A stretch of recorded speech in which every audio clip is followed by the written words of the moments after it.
Amazing. Students were casual and correct. Let me see if I know the answer. So this is the question.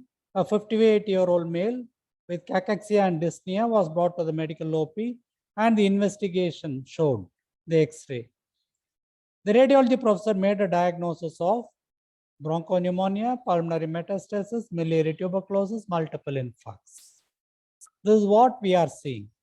The lesions are being uniformly spread over both the lungs. They are circumscribed, moderately large, involving all the lobes in both the lungs. The answer is pulmonary metastasis. Miliary tuberculosis will be millet seed-like, multiple small speckles, quite difficult to see even on an X-ray. Infarcts, they will be focalized, conalized, or slightly irregular. Bronchopneumonia will be patchy, irregular areas of consolidation. And this is classically described as a cannonball appearance, which again can be a question for you people. The next question. An acole is a microscopic structure seen in malaria, myelofibrosis, multiple myeloma, megaloblastic anemia. So this is a picture of an acole or an applique. You find that a parasite is there within the RBC, and in many a cell, it just sits on the surface of the RBC. Hence the term applique or acole, meaning sitting on. And in this actual picture, I am finding many ring forms with this dot and a ring. If I were to move the fine adjustments, both the cell and the parasite will disappear or reappear at the same time. This will make us rule out a platelet sitting on an RBC. Coming to the life cycle, you have got other subjects for it, but my duty. We have got a mosquito cycle and then a human cycle of it. In the mosquito, what happens is when it sucks your blood, the gametocytes go into the blood of the mosquito, and then they propagate and develop into the sporozoites. These get localized in the proboscis of the mosquitoes, which are being injected into the blood of the human being, and then finally they develop into the cycle as such. There is a ring form, trophozoite, schizone, merozoites, and each of the merozoite can continue the cycle. I would like you people to kindly go back to these references.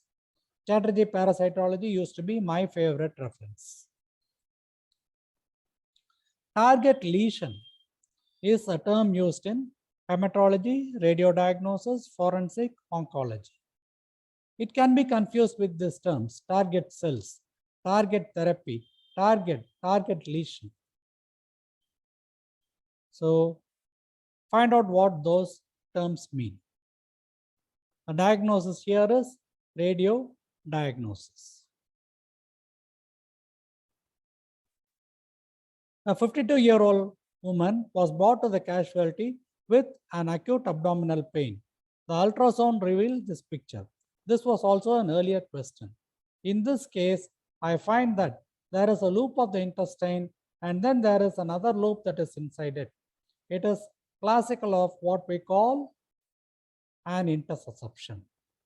So you find that there is a proximal segment with forced peristalsis and a distal segment which is inactive. Therefore, the proximal segment goes into the distal segment. So this is called the intersusceptum and this is called the intersusceptions. A classical surgical emergency which is diagnosed as a target lesion. Targeted therapy is when you try to target a particular lesion with specific drugs so that they act only on it. Target cells are found in hematology. You can set your own panel of questions with these. The thought for day 5 is cannonball, acole, radiodiagnosis. These are the areas where you will have to go to. The references are here and the students who will be benefiting. But the moral of the story is multiple permutation combinations can be thrown out and you can have a myriad of questions.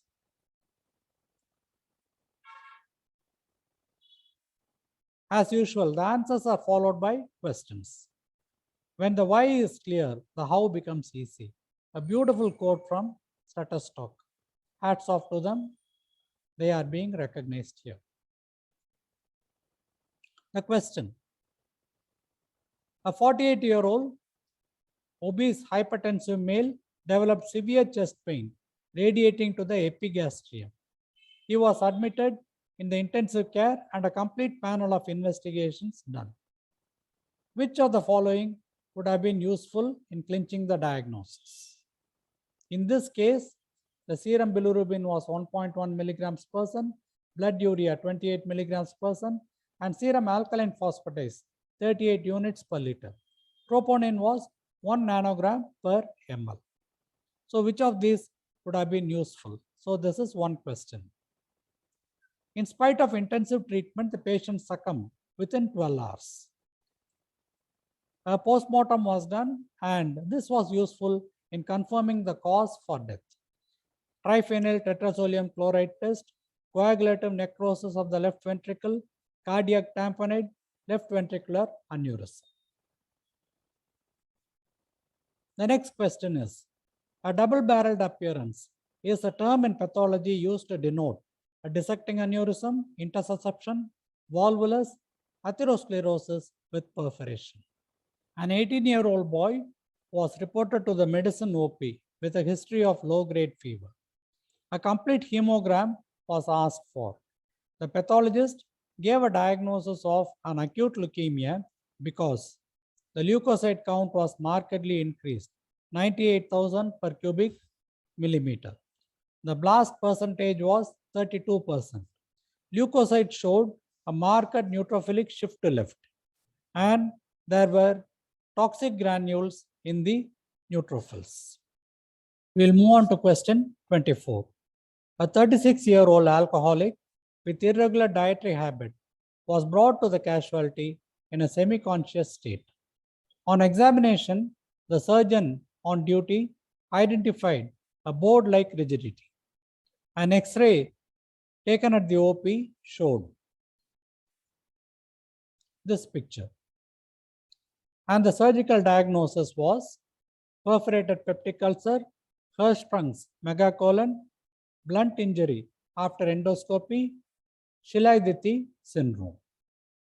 I hope you people will make the answer.